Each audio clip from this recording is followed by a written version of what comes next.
ସମସ୍ତଙ୍କୁ ପ୍ରଭୁ ଯୀଶୁଙ୍କର ମଧୁମୟ ନାମରେ ଆନ୍ତରିକ ନମସ୍କାର।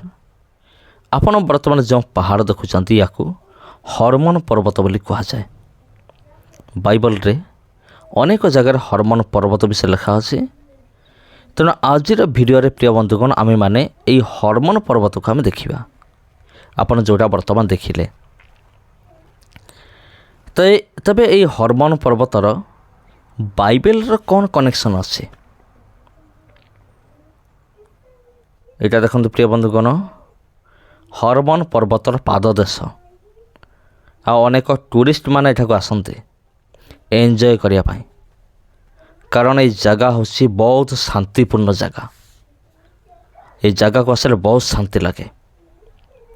ସେଥିପାଇଁ ଟୁରିଷ୍ଟ ମାନେ ଏଇ ଜାଗାକୁ ଆସିକି ସେମାନେ ଏନ୍ଜୟ କରନ୍ତି।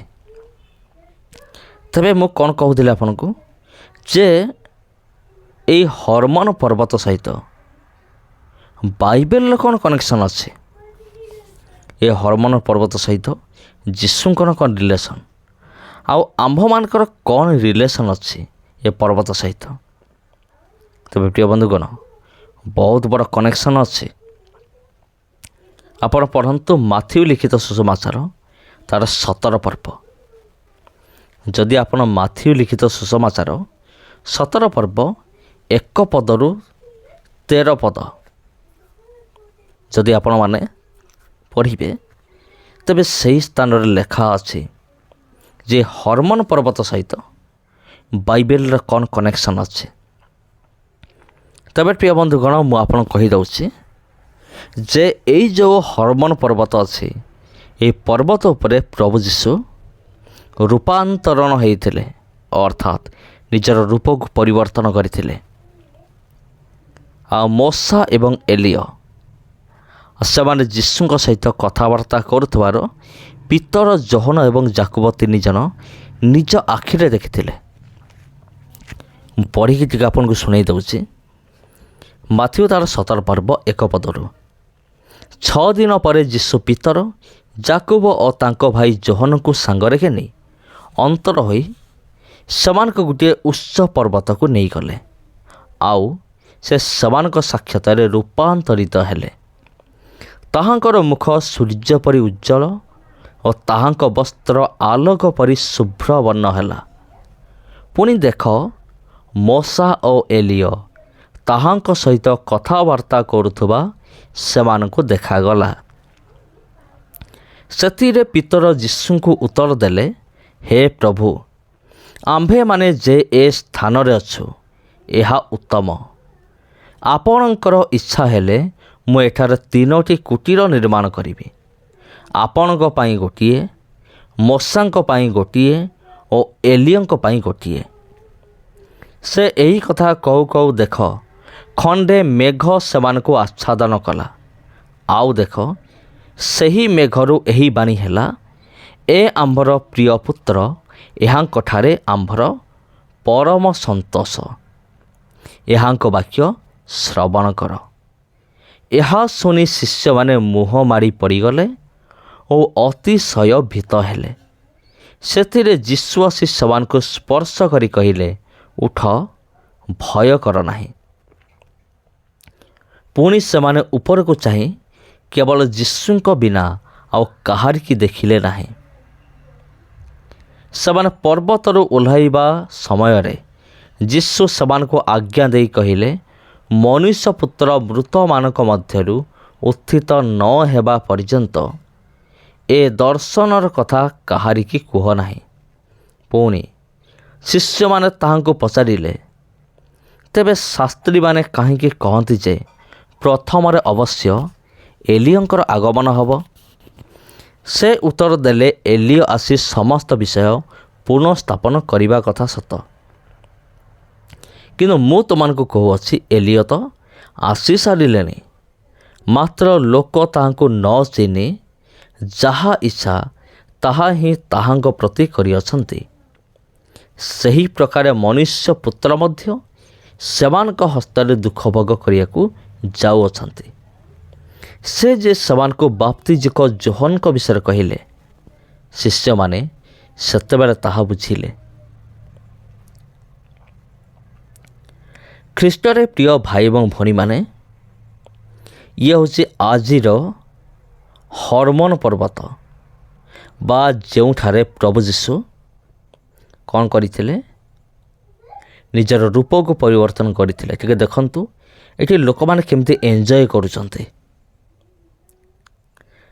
ସ୍ଲାଇଡ୍ ଭଳି ତଳକୁ ଖସିକି ଲୋକମାନେ କେମିତି ଏନ୍ଜୟ କରୁଛନ୍ତି ଏ ଜାଗାକୁ ଟିକେ ଦେଖନ୍ତୁ। ଦେଖନ୍ତୁ ଆଉ ବହୁତ ମଜା ଲାଗେ, ଏମିତି ସ୍ଲାଇଡ୍ କଲେ ବହୁତ ମଜା ଲାଗେ। ଆଉ ଆପଣଙ୍କର କୌଣସି କ୍ଷତି ହେବନି ଶରୀରରେ। ଆପଣ ଭାବନ୍ତୁନି ଯେ ମୁଁ କୁଆଡ଼େ ପିଟି ହେଇଯିବି, ବାଡ଼େଇ ହେଇଯିବି, ମୋର ଖଣ୍ଡିଆ ହେଇଯିବ, ସେମିତି କିଛି ନାହିଁ। ଆପଣ ଆରାମରେ ଯେ ସ୍ଲାଇଡ୍ କରିପାରିବେ ଉପର ତଳ ଯାକେ। ଦେଖନ୍ତୁ ଏମିତି, କିନ୍ତୁ ସେମିତି ଖାଲି ଦେହରେ ନୁହେଁ। ଆଉ ଏ ଭାଇ ଜଣକ ଯାହା ଉପରେ ବସିଛନ୍ତି ସେମିତି ସେଇ ଜିନିଷ ମାଧ୍ୟମରେ ଆପଣଙ୍କୁ ତଳକୁ ସ୍ଲାଇଡ୍ କରିବାକୁ ପଡ଼ିବ। ସ୍ଲାଇଡ୍ କଲେ ବହୁତ ମଜା ଲାଗିବ। ତେବେ ଖ୍ରୀଷ୍ଟରେ ପ୍ରିୟ ଭାଇ ଭଉଣୀମାନେ,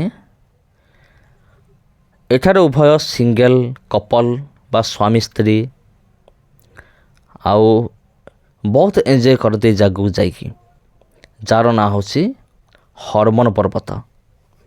ଆଉ ହର୍ମୋନ୍ ପର୍ବତର ବାଇବେଲର ଏମିତି ରିଲେସନ୍ ଅଛି।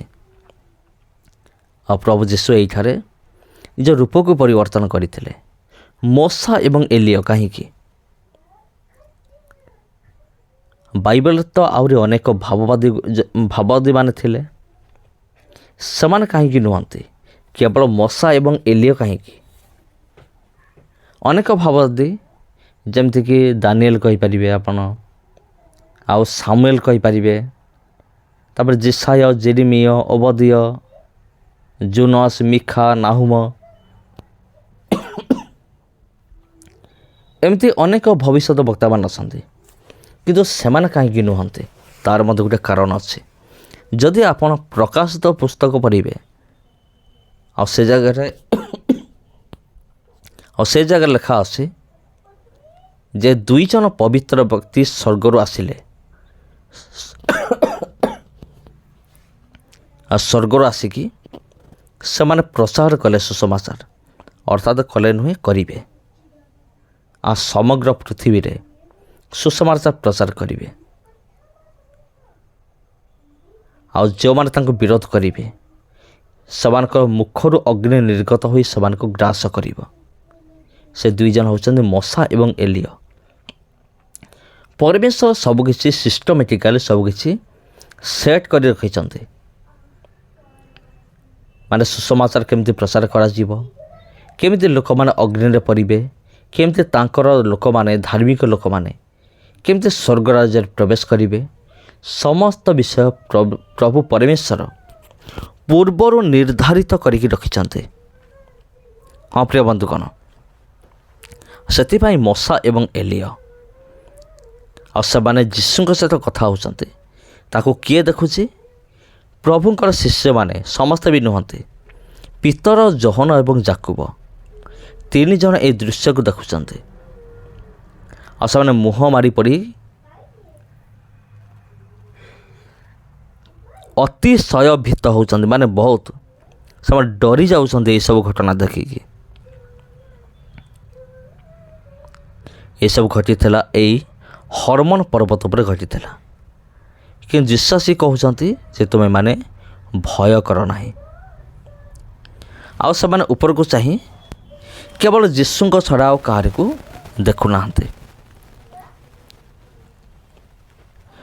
ତେବେ ମୋର ପ୍ରିୟ ଭାଇମାନେ, ଖ୍ରୀଷ୍ଟରେ ପ୍ରିୟ ଭାଇ ଏବଂ ଭଉଣୀମାନେ, ଏମିତି ଏକ ଦିନ ଆସୁଅଛି ଯେଉଁ ଦିନ ଏ ସମସ୍ତ ବିଷୟ ଘଟିବା ପାଇଁ ଯାଉଅଛି। ଆଉ ଯେତେବେଳେ ଏ ସମସ୍ତ ବିଷୟ ଘଟିବ, ଆଉ ସେଇ ସମୟରେ ଆଉ କ'ଣ କରିବ? ପୁରା ଜଗତ ବିଳାପ କରିବ। ଯେତେବେଳେ ଦ୍ୱିତୀୟ ଆଗମନ ହେବ, ପୁରା ଜଗତ ବିଳାପ କରିବ ବୋଲି ବାଇବେଲରେ ଲେଖା ଅଛି, ପ୍ରକାଶିତ ବାକ୍ୟରେ। ସମସ୍ତଙ୍କୁ ପ୍ରଭୁ ଯୀଶୁଙ୍କର ମଧୁମୟ ନାମରେ ଆନ୍ତରିକ ନମସ୍କାର। ଯଦି ଏହି ଭିଡ଼ିଓ ଆପଣଙ୍କୁ ଭଲ ଲାଗିଥାଏ ଭିଡ଼ିଓକୁ ସେୟାର କରନ୍ତୁ। ଆଉ ଯଦି ଆପଣ ପ୍ରଥମ ଥର ପାଇଁ ଚ୍ୟାନେଲକୁ ଆସିଛନ୍ତି ଚ୍ୟାନେଲକୁ ସବସ୍କ୍ରାଇବ୍ କରନ୍ତୁ। ପୁଣି ଭେଟ ହେବ ଆପଣଙ୍କ ସହିତ ଆଉ ଗୋଟେ ଭିଡ଼ିଓରେ। ଧନ୍ୟବାଦ।